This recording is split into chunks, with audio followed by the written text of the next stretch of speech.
You ask Tiger to solve. This deals with linear equations with one unknown. The final result is x equals -5. Let's solve it step by step. Group all x terms on the left side of the equation. Subtract 6x from both sides. Group like terms.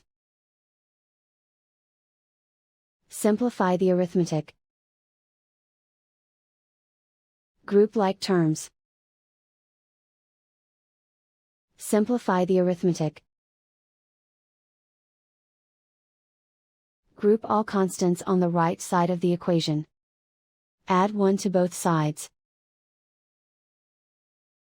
Simplify the arithmetic.